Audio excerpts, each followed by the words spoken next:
I just bought my first Cadillac sight unseen on Copart. I have zero idea what kind of condition this thing is in, but I'm hoping I can drive it to the shop rather than have to pay for delivery. I won this thing for a $1,500 bid, so with all the fees I paid around $2,000 for it, which seems like a pretty good deal considering the fact that we have pretty minor damages. But as you guys are probably aware, you never really know with deals like this. We could be in big trouble here. And that's why I'm checking the oil level as well as the coolant, which turns out we have none of. There could be very many reasons for why this is happening, so we're going to assume the best and just fill it up and continue with our journey.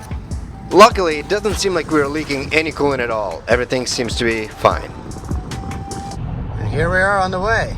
Looks like this thing is pretty plush. We got blind spot sensors. Looks like we have some sort of adaptive cruise control. We do have a service light. We have an issue with the airbag because this seatbelt is locked up, unfortunately, so we're going to have to replace the seatbelt. It is what it is, no big deal. A little low on gas, but honestly, pretty decent car. Pretty decent car so far. Oh wow, this oil change was done 5 days ago, so we have brand new fresh oil, which is great. We have heated seats. Oh, there we go. There's our lane departure stuff, parking sensors, eco mode. I'm pretty happy with my purchase for 1,500 bucks. This is quite nice. Let's get to the shop and take a closer look.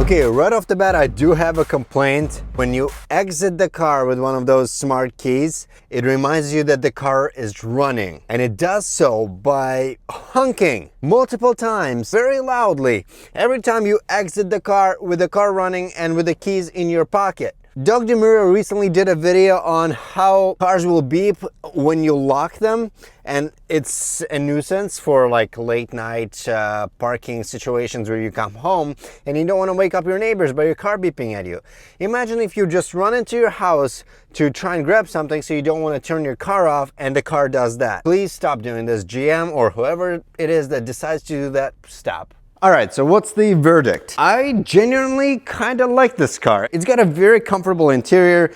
It looks pretty nice inside and out. It drives very well, and it's full of technology, which I mean is a bonus. Yes, obviously we do have some damages from a deer, and we can say that because we have deer evidence right here.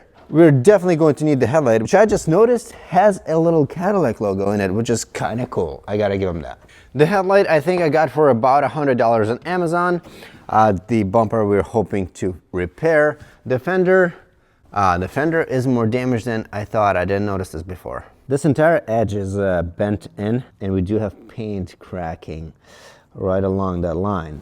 I was hoping I could get away by fixing this car for like $200, but if we need to buy a fender and if we need to respray that, that's gonna be at least 400 bucks right there. This fog light is completely broken. The other half of it is dangling in there. So I guess we're gonna have to make some decisions and do some research.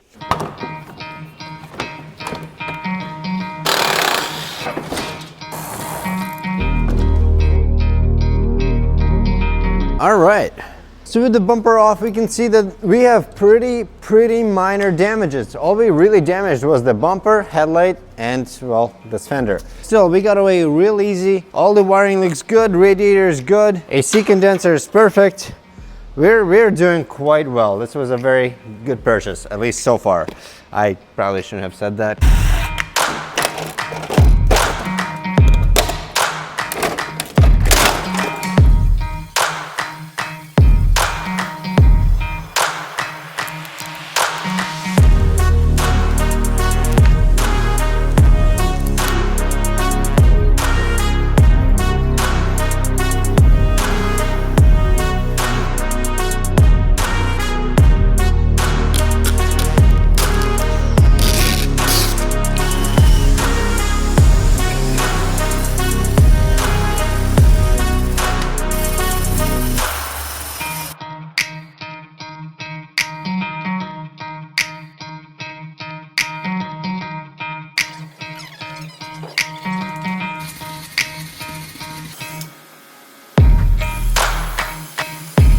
Okay, I think it's safe to say that my mission here is successfully failed. I was never good at body work. I knew that, but I figured I'd give that a shot to save myself some money. But I'll be the first to admit that I just suck at this. So, luckily, right across this wall, we have Zach, who is actually currently fixing the Cadillac's fender that was bent in. He's respraying that. I think we're just gonna bring this over to him and see what he says. Tell me what you think. How bad did I do this? Well, it's funny because it's not like terrible. What'd you sand it with? Let's see. I mean, final was 800. 800? That's okay. As high as I've gotten so far. High. Usually final, I'll do like 320. I see. So I see. Okay. So this is obviously high right here. Yep. I mean, it's all kind of high. This is low. This is high. Obviously, this has to be ground down a little bit. Yep. But I mean, right here it feels okay. It's nice and smooth. Yeah. More or less. So yeah, I just kept trying to add layers, and it just keeps. I was like, whatever, it's not worth my time. Yeah. And what were you sanding it with, like a block or a DA? Or a drill attachment. That's all I've got. Okay. So yeah. So like if I'm gonna sand this, I will use this block, and this block is gonna go right here. Okay. So no matter what, when I'm sanding this way, I'm gonna have to prime, this area. Sweet. So this whole area down, just to cover it up. Okay. And then when I paint it, I blend out this way. But I only have to paint up to here. Okay. So I'm guessing it's gonna run you maybe 250. Perfect. 250, I'll just finish up to here. Okay. So then obviously this will get finished nice, and then it'll just get resprayed. Excellent. That works for me. Thank you very much. I tried. I'm sure if I spent enough time practicing this skill, I would get there, but I don't want to. And Zach has all of that experience. That's what he does most of his time. We're looking at a pretty good profit margin with this car, so I really don't need to stress about how much I spend on it as much as usual. And it would just be more efficient for my time. Yeah, just mad props to people who actually are masters of their craft. I just feel like a poser because I just dabble in a bunch of different things, and I don't really get really good at something. But I don't know, I guess that works for a car dealer, just doesn't work for somebody who does body work. With all these crashed cars that I've been dealing with so many times, I feel like I always wish I would have had the footage of what happened. Luckily, VIOFO decided to send me their dash cam. What we have here is a dash cam that has 4K recording. It has voice control, an interior camera, we have a rear facing camera, and then we have the front camera. So every angle possible is going to be captured. The camera can easily be adjusted. So all we have to do is just stick it onto the glass and point it where we need it. I'm gonna feed in all this wiring in between the pieces of interior. Then I'm gonna mount the camera right here, right behind the rear view mirror. And then this little guy on the hardware kit actually has a little switch here, and it gives you 4 options. It's going to control when the dash cam decides to turn off. So as soon as you have the battery reach 12 volts and start going below it, this thing is going to shut off and stop drawing as much power. You can set it to 11.8 volts, 12 volts, 12.2, or 12.4. And here we go. Everything is now installed, all the wiring is hidden away, and the camera is down here. Luckily, it's not too visible from driver's view. Obviously, we do have the interior camera that kind of is intended to be in driver's view, and then the actual dash cam is behind our rear view right here. And here we go. You can see me talking to you. The image quality is quite decent. Granted, I am not really looking for high resolution, so I did tune it down to a 2K video instead of 4K, but if 4K is what floats your boat, you're more than welcome to use that. All right, we got the Cadillac back from Zach, and as you can see, I mean, I could never do anything close to as good as this is. Perfectly smooth. I don't even remember where the cracks used to be. I bought two different headlights, and both of them were mistakes. First, I ordered the Amazon one, which was only $100, and then I realized that it's not HID, and these headlights are. HID ones have this LED strip. They're also xenon bulbs rather than regular halogen, and they also have a Cadillac logo in there. And this is a regular halogen one, which obviously doesn't have the LED strip, regular halogen bulb, and no Cadillac logo. So this thing would not work at all because even the plugs are different on these. As you can see, a lot more pins on the HID one, and they're thinner pins too. But I realized my mistake with Amazon before I even received the headlight, so I ended up returning that. The problem is that I bought this from eBay, used from a private seller, and he had this marked as an HID headlight, and I made the mistake of not actually looking through the pictures attentively, and I just looked at the title, saw that it said HID /Xenon, and I was like, perfect, that's what I need. I ordered it, it got here, I went to install it, and I realized that this is also a regular halogen. So now I'm waiting for the actual HID headlight, and those are expensive. That one was 250 bucks. I tried to get this as cheap as possible, but looks like we're gonna have to pay the actual price for this of, I think it's closer to 300 bucks actually. All right, lucky for me, the headlight got delivered pretty quickly, so we can throw this on. And what really bothers me is that this car will be ready once I finish installing this, which should probably take about an hour. The only thing I don't have to wrap this car up is this logo. And that is coming from China. And if you know anything about China delivery for small items like this, it can take a long time. I believe it's already touched ground in the US, so hopefully we should get here within a few days, but I would also not be super surprised if that took another week or two.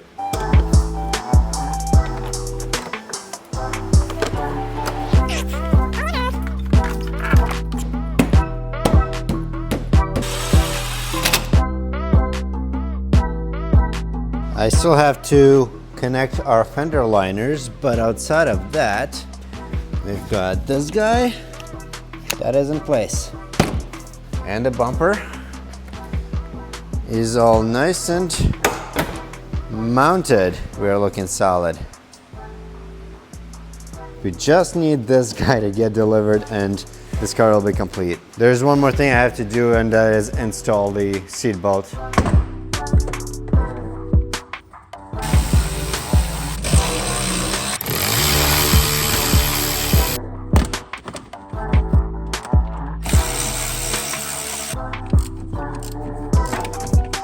As it turns out, our new seatbelt doesn't come with the other side igniter.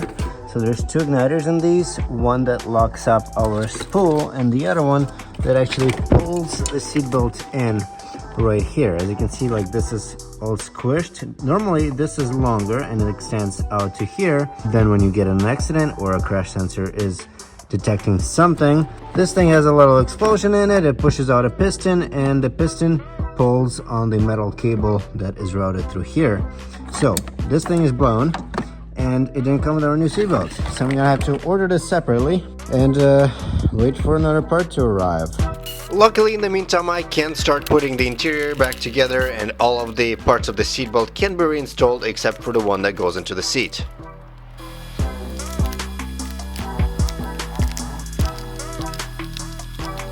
I gotta be honest with you guys, I actually like this car. Also, as you probably already know, I can't read because this sticker clearly states that the oil change is overdue by about 1,000 miles, something like that, which is why we're gonna do the oil change on it. But in terms of driving capacities and just overall comfort, and I'm a big fan. I will say I haven't been able to get the seat positioning right yet. Like, I can't find a comfortable enough spot.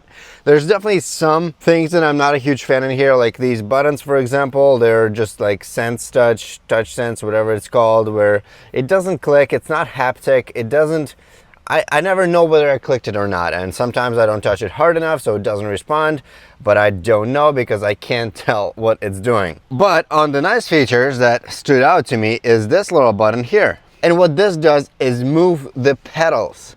For a little second, I thought that this adjusts the steering wheel, but I was like, well, that doesn't move. But I could hear that the motor was doing something, and I looked down and noticed that the pedals move on their own when you push on this button.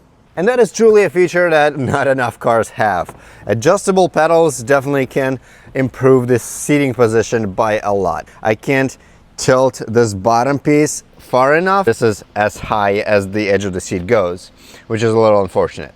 Everything else though, so far great. So far, huge fan. Honestly would consider having one of these for myself if I was in a market for a small SUV like this. Genuinely impressed with the quality here. The interior is in pretty good shape.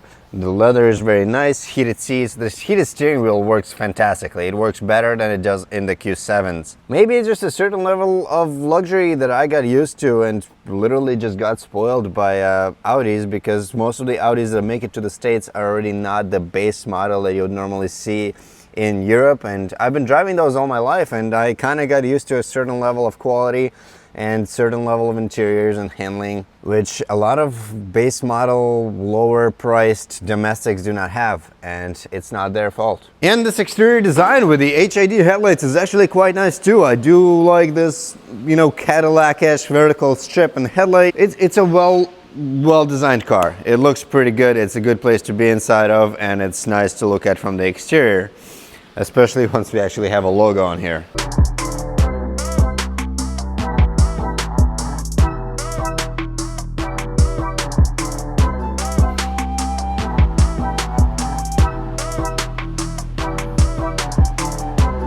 Luckily, I just realized something, and that is the fact that these cars lock up both seat belts even if there's nobody sitting in the passenger seat. So I was reading the codes when I decided to reset our oil life interval, and I noticed that the codes said that the seat belts on the passenger side was locked up, and indeed it is. This thing is very, very tight, so it's going to be quite fun to try and remove this. And for this one, I wasn't able to find well-priced igniter and retractor, so I'm going to use this service which rebuilds them. And I found them on eBay. This is a company based in Massachusetts, and you just have to take off your seatbelt, purchase the repair on eBay, and then you back it up, send it over to them, and then they send it back once they rebuild it.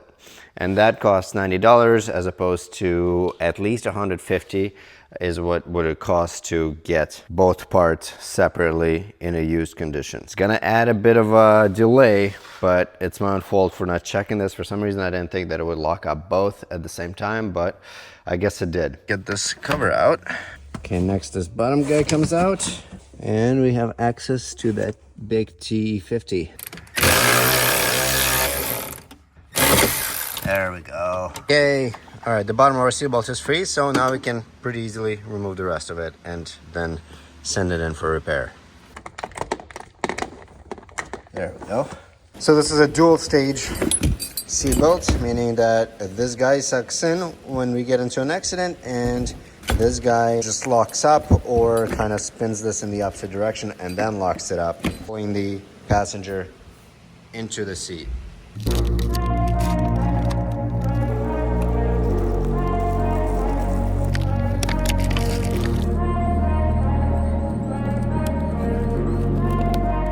All right, next we're gonna try and find out why our parking sensors aren't working. And for that, we have Top-Done RD Diag Pro. And this scanner is an absolute beast. This thing can connect to basically every control module in the car. I literally had to pause the diagnostics because it just goes through so many modules, from seatbelts to airbags to steering wheels. Every single module in the car this thing can get into. I'm hoping we can just clear the fault codes, and maybe after we do that, maybe it'll start working. Obviously, we still have our airbag fault, but then when we click into reverse, oh yeah, we're working. Oh, no, park assist system issue again. Unfortunate. Maybe I forgot to plug in the bumper? No, the fog lights work, and they're connected into the same harness that the rest of the bumper is. So the issue must be elsewhere. The only sensor that is throwing the code is our front right middle. So perhaps there's damaged wiring or the sensor itself has gone bad. Luckily, through our slightly damaged grill, I can get to this sensor, and I unplugged it, made sure that all of the wiring looks good, and just sort of plugged it back in. Actually, it looks like the parking sensors work. It looks like just unplugging it and plugging it back in fixed our problem. Is this thing gonna keep us from hitting this Q5 over here? Yeah, look at that. It's working. Just the good old tricks of unplugging stuff seems to work on everything. I love it. I was about to rip the bumper off and everything and try and find out where our issue is. Every time you get even moderately close to something, it starts vibrating your seat, which kind of freaks me out, but I don't know, maybe it's something you can get used to.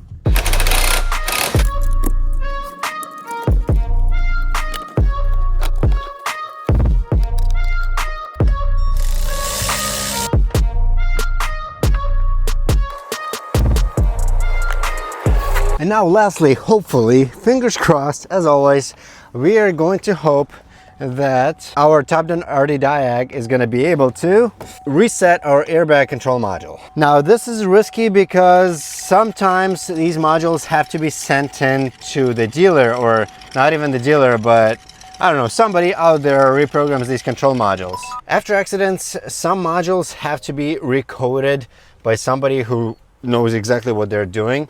But hopefully, if we get lucky, RD Diag is going to be able to get into our airbag module and just reset, delete all the faults, and we will not have our airbag light anymore. So here are all the codes that we have in our restraint sensing module thing, and we're going to go into that. Boy, I really hope this works. Clear. Okay, clear fault completed. Now the moment of truth, we're going to click on read fault codes. So we do still have a code, but let's just start the car and see whether or not that's going to go away. Yay! I think our airbag light, nope, it came back. Driver seat belt, anchor pretensioner, low resistance. Because we replaced that lower anchor pretensioner with an OEM used unit that should be fine. I guess the good news is that our passenger side seems to work fine. I think I'm gonna try and pull this guy out again, unplug it, plug it back in, and just hope that it's gonna fix itself.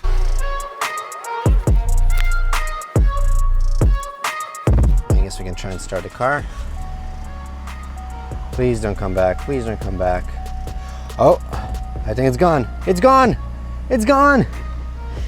Let's read the fault codes. Oh, yet again, unplugging something and plugging it back in fixed the issue. Along with our RD Diag Pro. That thing saved our butt as well. I am so happy. Oh boy. Because I really did not want to have to order another part, wait for it to come in. Like, I'm in the middle of my shop move right now, which you guys are going to see in one of my next videos. And things are kind of crazy. I have so many things going on right now. It's absolutely insane.